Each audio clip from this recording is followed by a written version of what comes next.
पूरा देश बहुत ही नाजुक समय से गुजर रहा है, क्योंकि जहाँ गरीबी लगातार बढ़ रही है और जहाँ केवल मुट्ठी भर लोगों की आमदनी बढ़ रही है। लेकिन अगर हम ज्यादातर लोगों की, अपने किसानों की बात करें और सभी समाज इसमें है सम्मिलित, तो किसी की भी आमदनी नहीं बढ़ पाए, वो रेलवे हो, चाहे वो एयरपोर्ट हो, चाहे वो बिजली हो, तो सभी का निजीकरण जहाँ हो रहा है और जहाँ ये सरकार नहीं चाहती है कि आरक्षण मिले, तो अब ये लड़ाई हमारे अधिकारों की लड़ाई हो रही है।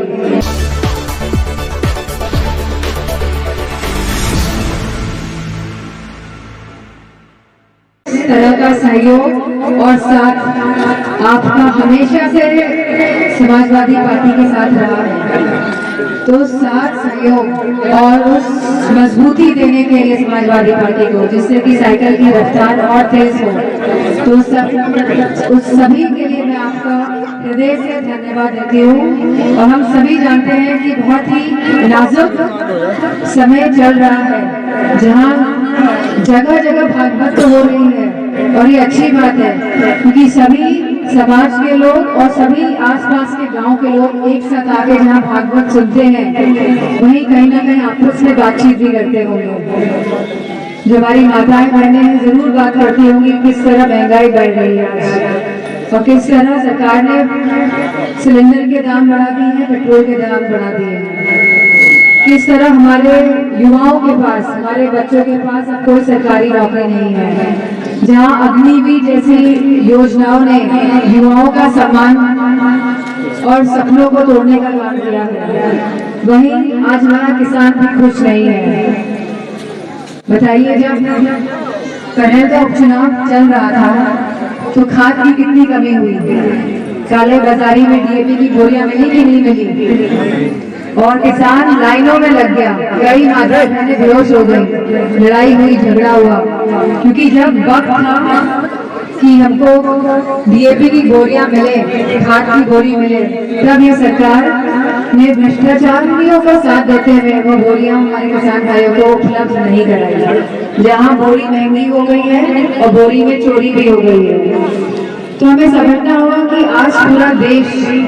बहुत ही नाजुक समय से गुजर रहा है, क्योंकि जहाँ गरीबी लगातार बढ़ रही है और जहाँ केवल मुट्ठी भर लोगों की आमदनी बढ़ रही है। लेकिन अगर हम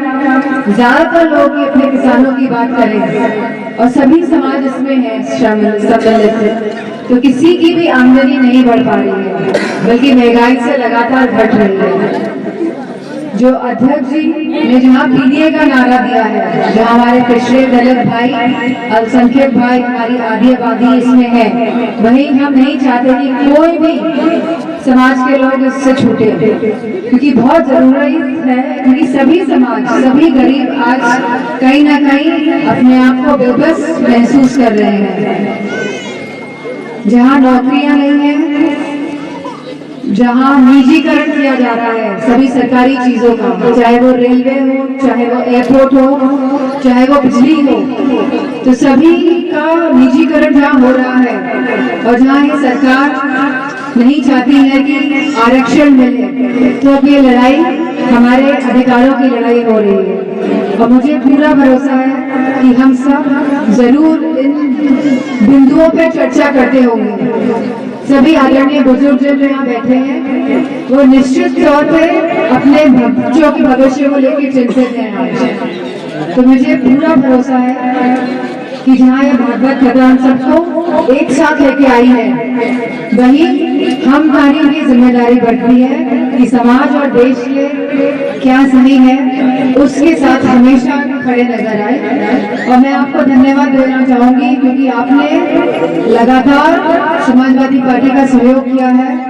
और मुझे भी मौका दिया है क्षेत्र के लिए काम करने का।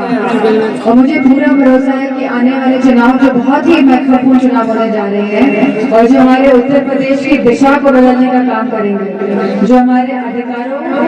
को दिलाने का काम करेंगे। मुस्लिम करने जा रही है सरकार, तो समाजवादी पार्टी का क्या तैयारी है, किस तरह से उसको डिफेंड करने की? सभी जानते हैं कि चुनाव कहीं ना कहीं उत्तर प्रदेश की गद्दी बचने का भी चुनाव है। इसीलिए लगातार